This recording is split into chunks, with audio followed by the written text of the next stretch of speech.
Hey, kumusta ka mong tanan dinha? Hinaut po ito ang tanan maayo lang o pasaylo ako dako kay gasip nasipon gihapon ko ron gaubo. So from time to time moinom ko og lemonade. So pasaylo lang ko nga usay mag-ubo-ubo. So kumusta ka mong tanan? Hinaut po ang Dios magauban kaninyo kanunay. Pasalamat lang ko sa tanan nga mitabang niini. Kay kung wala kamo nga motabang, dili kita makatuon sa pulong sa atong Ginoo. So sa dili pa kita magsugod, atong ihatag ang tanan, magampo kita. Amahan mong langit nun, daghang salamat nga mianhi ka dinhi sa kalibutan aron sa pagpakamatay tungod sa among mga sala. Lord, walay lain nga makapalimpyo kanamo kundi ikaw lamang. Ginoo, nagahangyo kami nga imong abrihan ang tagsa-tagsa namo kakasing-kasing. Kami Ginoo gusto namong maantigo sa imong pulong. Gusto namo nga magamit kini sa among kinabuhi usab Ginoo. Lord, andama ang among tagsa-tagsa kakasing-kasing. Hinaut po ta imong kami tagaan og dalunggan nga makadungog kasing-kasing nga maabrihan unta among kasing-kasing Lord nga ikaw magapuyo sa tagsa-tagsa namo kasing-kasing. Among gihangyo ang Espiritu Santo mao'y magakanunay, magatabang kanamo karon. Sa ngalan ni Jesus nga among manuluwas. Amen. Dinhi sa among lugar, okay na ang panahon, ang akong garden. Nagtanom na ko og mga kamatis, sibuyas, cabbages, carrots, beans, daghan akong mga kamatis. So, panahon okay na. Busy na po ko diri sa kada adlaw nga magtudlo og tennis. So, sa pagkakaroon okay ang panahon and nadungog na ako nga dinay bagyo nga miagi sa Pilipinas o daghang nadaot. Hinaut po ang Ginoo magkauban kanila. So, atong abrihan ang atong Bible sa kapitulo 6. Kapitulo 6, ang New Testament magsugod sa Matthew, Marcos, Lucas ug Juan. Kini gisulat ni Juan siguro sa edad niya 90-95. So mga 60 ka tuig siguro na namatay ng atong Ginoong Jesucristo. Gisulat niya ni. So mag-review kita og kadaling pag-review. Chapter 1 sa Juan. Sa wala pa buhata ang bisan unsa ang pulong si Jesus dinha na. Og miingon nga siya ang gabuhat sa kalibutan. Chapter 2, ang unang milagro, ang tubig gihimo niya nga bino. Chapter 3, si Nicodemus usa ka relihiyoso, gustong makaadto sa langit kanang kinabuhi nga walay katapusan. Giingna ni siya ni Jesus, kinahanglan magbag-o ka, born again, nga gikan sa langit. Sa Griego anothem, nga ang pagkabag-o gikan sa langit dili sa imuha. Chapter 4, ang babay nga taga Samaria nangita og tubig nga mainom nga dili na siya magkabo. Mingon si Jesus, ako kang tagaan og tubig nga makahatag og kinabuhi nga walay katapusan. So, and then sa chapter 5, giayon ni Jesus ang usa ka tawo nga nagkasakit og 38 ka tuig dito sa Bethsaida. Sa daghang mga tawo nga gustong gustong maayo, usa lang ang gipili ni Jesus. Giayon niya. Apan kiniunta malipayon, apan tungod kay giayon ni Jesus sa adlong Sabado, Sabbath day, ang mga relihiyoso nasuko niya. Kay ngano nga dili si Jesus mutuman sa ilang balaod. Murag kataw-anan ha.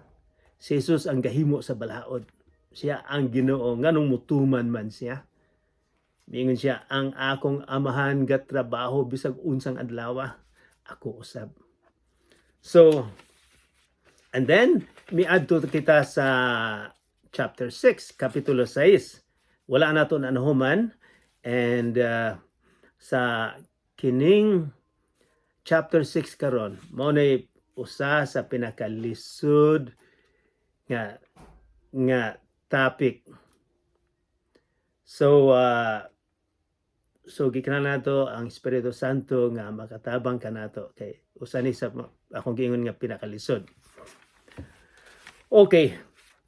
Sa review sa chapter 6, sa pag-una nato sa chapter 6, atong ditong nahibaw-an nga pila ka libo ka tao, mga 10 or 15,000 gipakaon ni Hesus sa pila ka sa isda, 2 ka isda ug 5 ka sopas, maybe pandesal.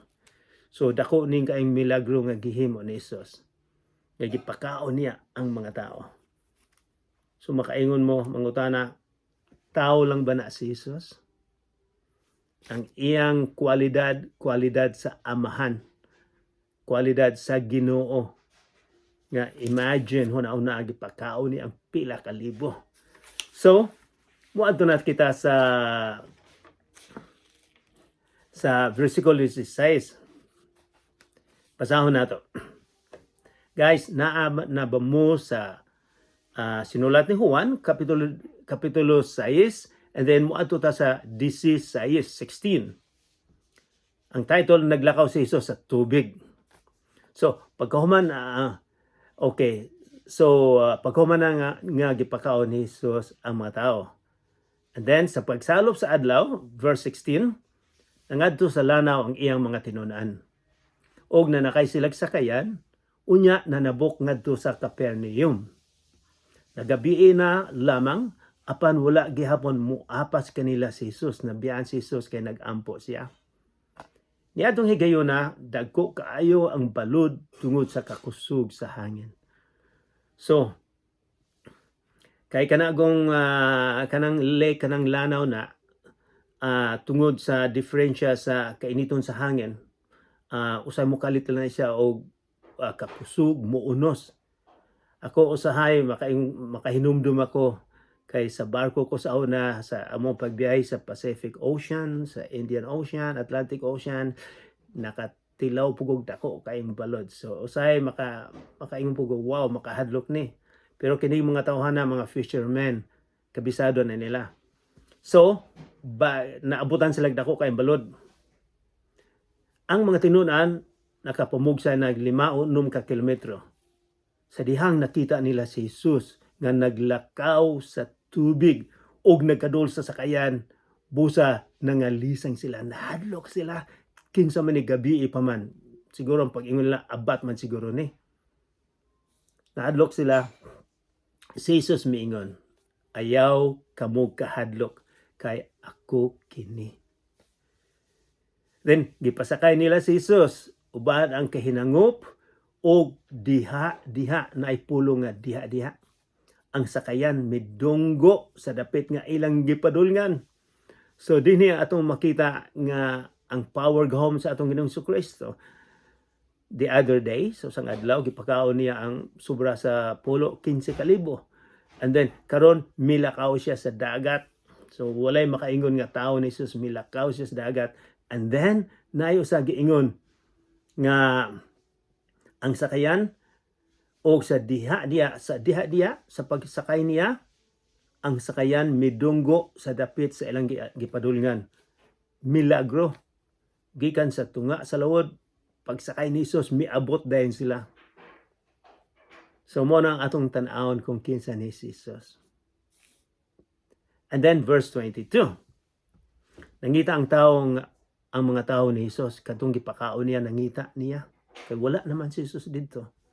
Sa pagkasunod nga adlaw, ang mga tao nga nagpabilin sa tabok sa lanaw, nakakita nga usa na kasakyanan ang nahabilin dito. Kini sa among pag-adto sa Israel, nakasakay-sakay po mi og gamay nga sakayan dito. Nasayo sila nga si Jesus wala mosakay sa sakayan uban sa iyang mga tinud-an nga nagikan nga sila ra. Verse 23, Hinoon dito'y ubang sakayan gikan sa Tiberias nga nanunggo dool sa dapit diin ang mga tao mikaon sa pan tapos makapasalamat ang Ginoo. Sa pagkamatikod sa mga tao nga wala dito si Jesus ug ang iyang mga tinunan, nanakay sila sa sakayan ug nangadto sa Capernaum aron pagpangita kaniya. Verse 25, ang title ani sa paragraph, si Jesus ang pan nga naghatag sa kinabuhi. Sa nakita na nila si Jesus didto sa tabok sa lanaw, mingon sila kaniya, magtutudlo, kano sa kapaman mahiabot dinhi? Si Jesus mitubag, sultihan ko kamo, nangita kamo kanako, dili tungod kay nakasabot kamo sa mga milagro, nga akong nahimo kung dili tungod kay nakakaon man kamo sa pan og nangabusog. Si Jesus ang pangutana, ingon sila, kano sa kaman mo abot dinhi? Si Jesus wala niya isulti nga siya milakaw sa dagat sa lanaw nga dinhay unos ug pagkahuman nangalisang ang mga disipulo, and then pagsakay niya miabot din sila sa Capernaum. Wala niya isulti to, kundili miingon din siya kay nakita man niyang kasing-kasing sa tao. Ngayon siya, sultihan ko kamo, nangita kamo kanako, dili tungod kay nakasabot kamo sa mga milagro nga akong nahimo, kung dili tungod kay nakakaon man kamo sa pan ug nangabusog. Wow, murag sakit-sakit mo ning gisulti ni Jesus. Nga kamo moduo lang mo kanako, musunod tungod sa inyong makuha. Selfish, sarili kaugalingon lamang. Kay balo mo, siguro ikaw ako naapoy ingon ani. Naay kinaaya nato nga mosunod lang ta ni Jesus tungod kay naatay makuha. Dili tungod kay kita mag-alagad. Gusto kong hunahunahon ninyo og sa ako apod, nganong gusto mo kong musunod ni Jesus? Tungod ba kay na ako'y makuha? O na ako'y or magamit ang akong talento, ang akong abilidad, ang akong panahon, ang akong kinaiya aron sa pag-alagad sa Ginoo. Dili tungod kay na ako'y makuha. Mao ni giingon ni Jesus. Giingnan niya nga kamo musunod lang mo. Siguro usay maigo pud ta. Kay usay mo po na akong kinaiya nga gusto lang kong musunod kay na ako'y makuha. Ang uban siguro usa mamulang, usa mo ato sa bulangan, siguro magampo sila ni Jesus nga hinaot punta nga ang akong manok karon makadaog. And then 20 city. Mingon si Jesus, importante kay ni.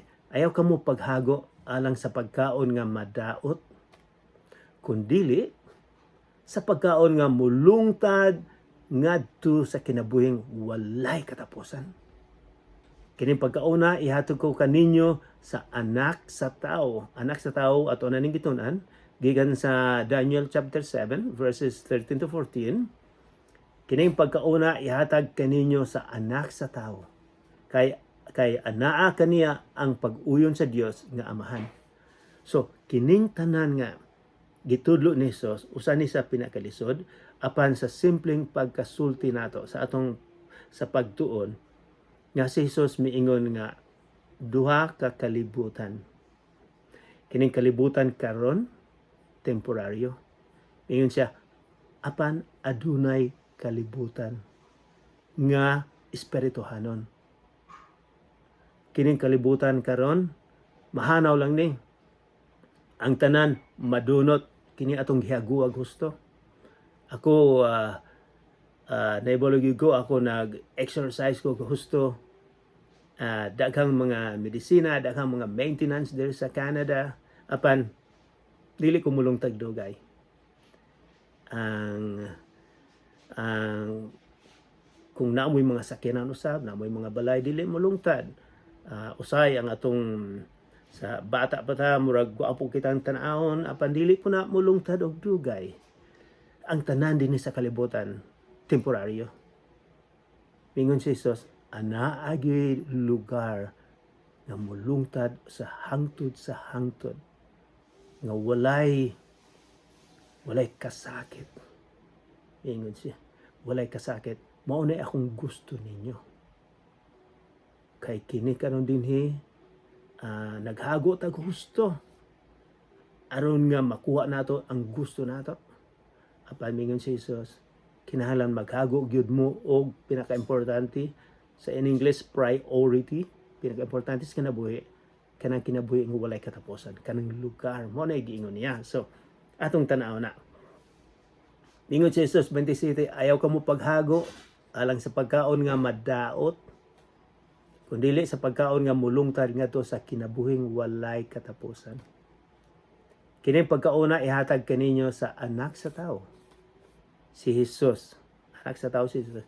Kay anak kaniya ang pag-uyon sa Dios nga Amahan. Verse 28, busa gipangutana nila siya, unsa may among buhaton aron pagtuman sa mga ipabuhat sa Dios. Kay kini mga tawanan na arad ni sila salvation through works. Ang ilang kaluwasan pinaagi sa pag unsay imong sundon.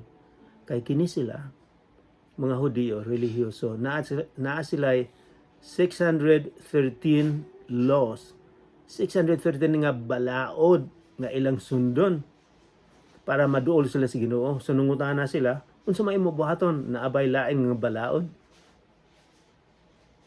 Ilang gipungutana si Jesus. Verse 29, yun siya, si Jesus mitubag. Ang buluhaton nga ipabuhat sa Dios kaninyo mao nga motuo kamo sa iyang gipadala. Kinsa may gipadala sa Amahan nga muanhi dinhi sa kalibutan? Kinsa may buot ipasabot ni Jesus? Ang buot ipasabot niya nga kamo mutuo mo kaniya, nga siya gipadala dinhi sa kalibutan. Unsa may atong tuuhan ni Jesus? Ikaw gako nga mutuo kita. Mutuo kita nga pag-ani ni Jesus dinhi, iyang gilukat ang atong mga sala. Instead nga ikaw ang maimpyerno, ikaw gipalit kita ni Jesus sa iyang dugo nga gipaaga sa Kalbaryo. Yung siya, kinahanglan mutuo kita, musandig, musalig. Mo na ibot ipasabot ni Jesus, mutuo kita sa kaniya, dili sa atong relihiyon. So kung moingon ka nga ataw lang na siya, anong mutuo man ko, problema mo na, imo na ng problema. Si Jesus may pasalig yun. And then miingon sila, unsa mang milagruha ang imong ipakita? Pakita ka namo aron kami mutuo kanimo. Unsa may imong himuon? Wow, nakaako sila pagsulti ni Jesus. Unsa may imong himuon? Nga mutuo kami kanimo. The other day, sa usang adlaw pa, nakakaon sila o nakakita sila ng milagro, nakakaon sila sa ang 15 to 20,000 or pila kalibo ka mga tao, gipakaon ni Jesus. Sa 2 ka isda ug 5 ka pan. Unsa may ilang gipaabot? Nganong nangutan pa man sila, unsa may ipakita? Unsa may gusto nilang mulupad si Jesus? So, unsay. And then nagsulti siya sa verse 31. Ang among mga katigulangan nangaon og mana didto sa kamingawan. Sumala gayud sa giingon sa kasulatan, gihatagan niya sila pan gikan sa langit. Kining versikulo 31, no, kung wala mo ka pa sa karaan nga tugon, ang simpleng pagkastorya ani nga si Moises gipadala sa Ginoo nga kuhaon ang mga Hebrehanon, mga Diyo didto sa Ehipto. Og naglakaw sila sa disyerto sa 40 ka tuig. Sa 40 ka tuig, disyerto gud walay pagkaon. Ang nagpakaon nila ang amahan. Gihatagan sila giingon mana murag pancake o quail o langgam nga makaon nila. Kada adlaw na sa 40 ka tuig gitabangan sila sa Ginoo. Mo'y gisulti nila. Na kami gitabangan. Unsa gitubag ni Jesus? Si Jesus mingon sa verse 32, versikulo 32. Sultihan ko kamo, dili si Moises ang naghatag kaninyo og pan gikan sa langit. Ang akong amahan mao ang naghatag kaninyo sa matuod nga pan gikan sa langit. Ang matuod, so mingon na siya, matuod nga pan. Naglantaw na siya espirituhanon. Kanang kinabuhi, kanang usa ka lugar nga kinabuhi nga walay katapusan. Mingon siya, naami giingon matuod, tinuod nga pan. Kadtong ilang gikaon, 40 years, dili to tinuod. Apa, nakalungtad og 40 ka tuig. 33.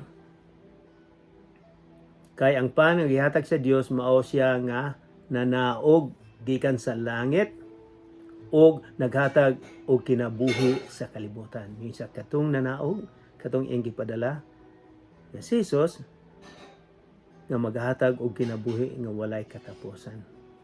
Zoe, kinabuhi nga walay katapusan. 34. Sila miingon kaniya, Sir, hatagi kami kanunay ni ining maong pan. Murag pareha ba sa atong pagtuon sa Samaritan woman? Nga mingon si Jesus, hatagan ka na akong tubig nga makahatag kinabuhi nga walay katapusan. Miingon sila, miingon ang babae, hatagan nimo og tubig para di na ako magkabo. Kining mga tawhana usab miingon, hatagan mi kami o kining pan para busog mi sige. Ingon siya, Sir, hatagi kami kanunay ni ining maong pan. Unsa may bot na ipasabot ni Jesus? Katubang pan nga makaon o espirituhanon nga pan ang simbolo. 35, si Jesus mingon kanila, ako mao ang pan nga naghatag sa kinabuhi. Kinabuhi nga walay katapusan. Ang muari kanako dili na gayud gutumon, og ang mutuo kanako dili na gayud uhawon. Si Jesus nag-eksplikar og espirituhanon. Nga siya ang pan nga maghatag og kinabuhi. Dini sa New Testament, daghang tang mabasa si Jesus mingon nga ako ang dalan. Ingon si Jesus usab, ako ang suga, ako ang tubig. So daghang siyang miingon karon dinhi mingon siya, ako ang pan nga maghatag kinabuhi nga walay katapusan. Yan siya ang muari kanako, dili na gayud gutomon, ug ang mutuo kanako dili na gayud uhawon. Unsa may atong tuuhan nga si Jesus mianhi dinhi o gihatag niya ang iyang kinabuhi. Kinahanglan mosalig ta niya, mosandig, moduol ta niya, maunay buti pasabot ni Jesus. 36. Isultuhan ko na kamo nga nakakita na kamo kanako apan wala kamo mutuo. Ang tanan nga gihatag kanako sa akong amahan, ang tanan nga gihatag sa amahan, muari kanako. Og ang muari kanako dili na gayud isalikway, dili ni isalikway. So kinsa toy gahatag nga moduol ni Jesus? Ang amahan. Dili ni isalikway, dili desisyon nimo. 38, kay nanaog ako gikan sa langit. So si Jesus nanaog gikan sa langit, dili aron pagbuhat sa akong kaugalingong kabubuton, kundi aron pagbuhat sa kabubuton sa nagpadala kanako. Kinsay gapadala? Ang amahan nagpadala. Kinsay nagpakamatay sa cross? Dili ang amahan, kundi si Jesus. Siya naglukat sa atong kinabuhi. 39, kini mao ang kabubuton sa nagpadala kanako. Na dili ako kawad-an bisag usa sa tanan nga iyang gihatag, dili mawala, sigurado. There's security. Hinuon banhawon ko silang tanan sa katapusang adlaw. So kung moduol kita sa atong Ginoong Kristo, ang gipadala, ang gihatag, ang gitulod sa amahan, adunay seguridad sa kinabuhi ug banhawon niya sa adlaw sa katapusan. Gusto ba nimo na? 40, kay buot sa akong amahan nga ang tanan nga makakita sa anak, makakita kaniya og mutuo. So naipulong nga mutuo.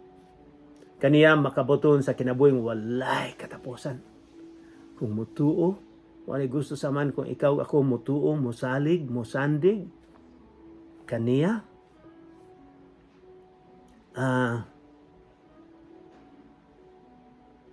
mutuo kaniya makabaton og kinabuhi nga walay katapusan. See?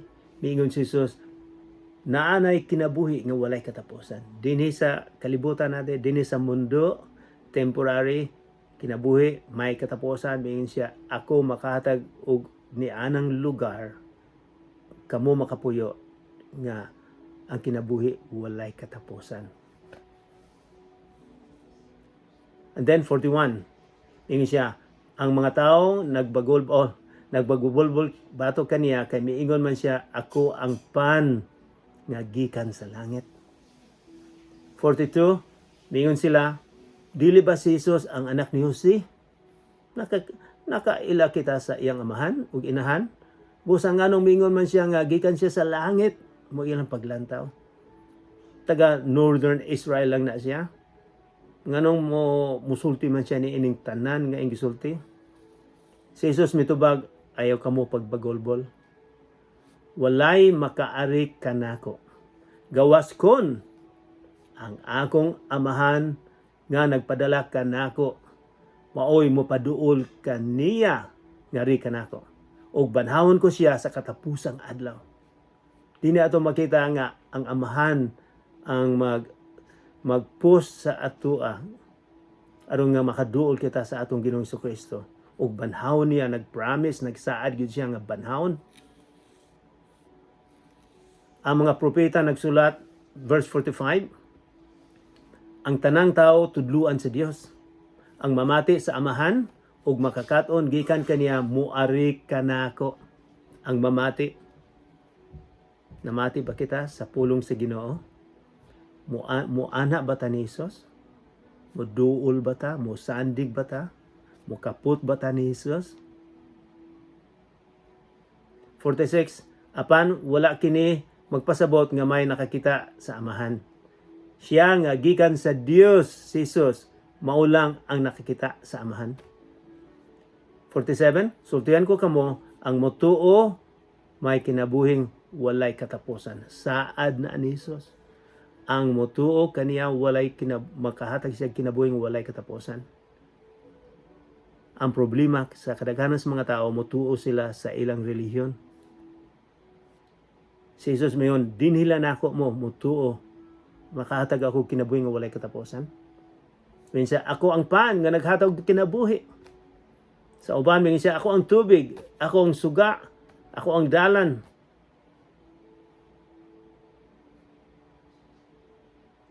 Verse 50, apan aniya ang pan nga mianhigan sa langit. Aron bisan kinsa, mahimong mukaon niini og dili mamatay. Verse 51, ako mao ang pan nga gikan sa langit nga maghatag sa kinabuhi. Ang mukaon niini nga pan dili gayud mamatay. Og ang pan nga akong ihatag mao ang akong unod aron mabuhi ang kalibutan. 52, na nakahaling kini og mainit nga paglalisay sa mga tao. Unsaon man kining tawhana paghatag ka nato sa iyang unod aron kanon nang ingon sila. Si Jesus miingon kanila, sultihan ko kamo, kung dili kamo mukaon sa unod sa anak sa tao og dili mo inom sa iyang dugo, dili kamo makabuton og kinabuhi. So lisod-lisod ng gisulti ni Jesus. Miingon ba siya nga kanon ato si Jesus? Miingon ba siya nga imnon ang dugo niya? Na kini mga Hudyo dili gini mukaog dugo. Ang buot pasabot niya nga kita makabaton og relasyon sa iyang kaugalingon. ang mukaon sa akong unod ug mainom sa akong dugo magpabilin dinhi kanako ug ako diha kaniya. Ang buhing amahan mao'y nagpadala kanako ug tungod kaniya buhi usab ako. So buhi buti pasabot si Jesus adunay kinabuhi nga walay katapusan. Samang paagi ang mukaon kanako mabuhi tungod kanako. Busa mao kini ang pan nga mianhi gikan sa langit. Dili kini sama sa pan nga gikaon sa inyong mga katigulangan. Ug unya nangamatay gihapon sila. Ang mukaon niining maong pan mabuhi padayon. So nagsulti gyapon siya kanang kinabuhi nga usa ka lugar nga giingon ni Jesus nga muadto ta didto kung musalig kita. Gisulti kini ni Jesus samtang ang tulo siya dito sa sinagoga sa Capernaum. Daghan sa iyang mga tinunan ang nakadungog niini ug miingon, lisod kaayong dawaton kining pagtulunan. Kinsa ba'y makasabot? Lisod kaayo. Bisag walay nagsulta kaniya, nahibalo si Jesus nga nagbagolbol ang iyang mga tinunan bahin niini. Busa giingnan niya sila. Nakapabugnaw ba kini sa inyong pagtuo kanako? Pananglitan, makita ninyong anak sa tao nga mukaya balik sa iyang gigikanan. Mabugnaw pa balang gihapon kamo? Ang naghatag o kinabuhi mao ang Espiritu sa Dios. Ug dili kini mahimo sa unod. Pinaagi sa mga pulong nga akong gisulti kaninyo, mabatunan ninyo ang Espiritu nga naghatag sa kinabuhi. So naay Espiritu. Apan pipila kaninyo dili mo tuo, manuo. Nahibalo si Jesus, sukat sa sinugdan, kinsay dili mo tuo o kinsay magbudhi kaniya. Verse 65, og midugan siya sa pag-ingon, mauman gani nga isultihan ko kamo nga walay makaari kanako gawas kon itugot kini sa amahan. Walay makaadto ni Jesus kun dili itugot sa amahan. Tungod niini daghan sa mga tinuonan ni Jesus ang mibiya ug wala na gayud mukuyog kaniya. Si Jesus daghang mga tinunan usab apan sa dihang nadungog nilang gisulti ni Jesus mibiya sila. 67 busa miingon siya sa 12 ka tinunan. Og kamo mubiya ba usab kamo kanako? Ang uban mibiya kamo. Si Simon Pedro, si San Pedro mitubag. Bantayan nito, kini ang pinaka-importanting gisulti ni Pedro. Ginoo. Mingon siya, Ginoo. Kinsa may among kapaingnan. Asa may mo madto?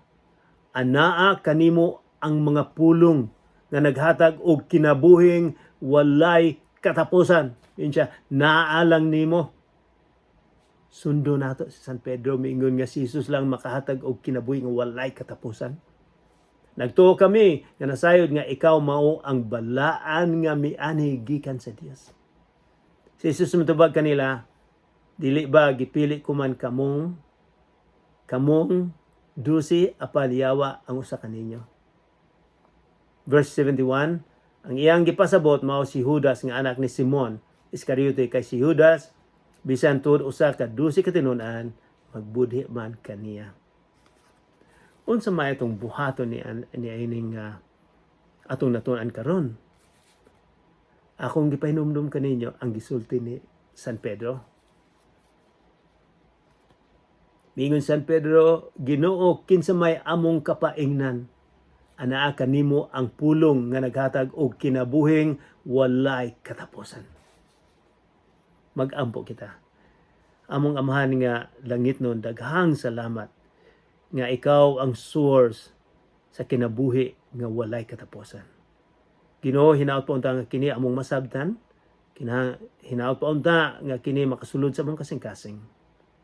Pasalo mo kami sa among mga kasalanan, sa ngalan ni Jesus nga among manuluwas. Amen.